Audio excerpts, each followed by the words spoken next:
കേരളത്തിലെ CPM നേതാക്കന്മാരുടെ അടിക്കടിയുള്ള London യാത്രയുടെ വിശദാംശങ്ങൾ വെളിപ്പെടുത്തേണ്ടതായിട്ടുണ്ട്.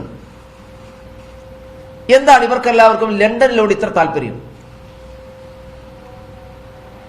പല മന്ത്രിമാരും പല കാര്യങ്ങളും പഠിക്കാൻ വേണ്ടി ലണ്ടനിലേക്ക് പോവുകയാണ്.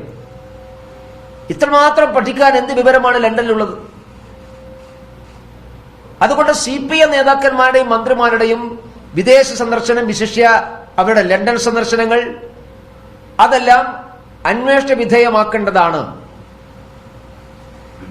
ഇതുമായി ബന്ധപ്പെട്ടുകൊണ്ട് തന്നെയാണ് നാം മസാല ബോണ്ടിന്റെ വിവാദത്തെക്കുറിച്ചും ചർച്ച ചെയ്യേണ്ടത്.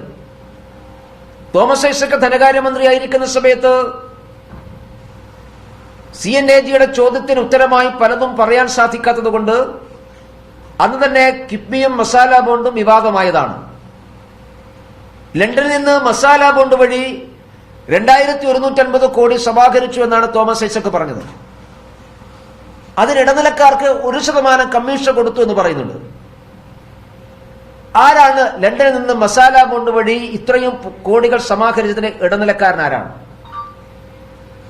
1% കമ്മീഷൻ എന്ന് പറഞ്ഞാൽ 21 കോടിയിലേറെ രൂപയായി. അപ്പൊ ഈ 21 കോടി ആർക്കാണ് കിട്ടിയത്? ആരാണ് ഈ മസാല ബോണ്ട് കളക്ട് ചെയ്ത ഇടനിലക്കാരൻ? തോമസ് ഐസക് വിശേഷിപ്പിച്ച ഇടനിലക്കാരൻ ആരാണ്? അത് ഈ രാജേഷ് കൃഷ്ണയാണോ, അല്ലെങ്കിൽ മറ്റേതെങ്കിലും വ്യവസായികളാണോ? ഇത് സ്വാഭാവികമായിട്ടും പുറത്തു വരേണ്ടതാണ്. ഇത് അന്വേഷിക്കേണ്ടതാണ്. ഇത് രാജ്യസുരക്ഷയെ പോലും ബാധിക്കുന്ന പ്രശ്നമാണ്. ഹവാല ഇടപാട് ഇക്കാര്യത്ത് നടന്നിട്ടുണ്ട്.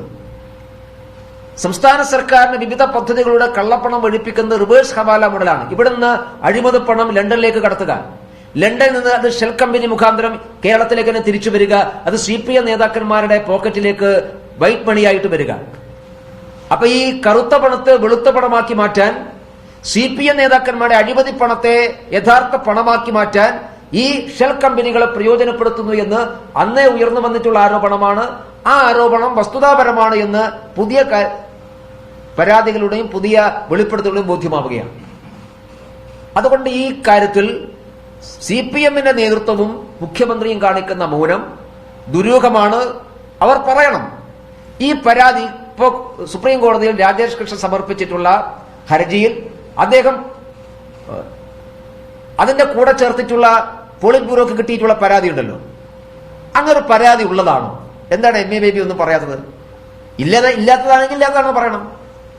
ഇല്ലാത്ത പരാതിയാണെങ്കിൽ, പോളിറ്റ് ബ്യൂറോക്ക് ലഭിച്ച പരാതി എന്ന പേരിൽ വ്യാജ പരാതിയാണ് സുപ്രീം കോടതിയിൽ ഈ രാജേഷ് കൃഷ്ണ സമർപ്പിച്ചതെങ്കിൽ രാജേഷ് കൃഷ്ണക്കെതിരായിട്ട് മാനനഷ്ടത്തിന് CPM കേസ് കൊടുക്കണ്ടേ?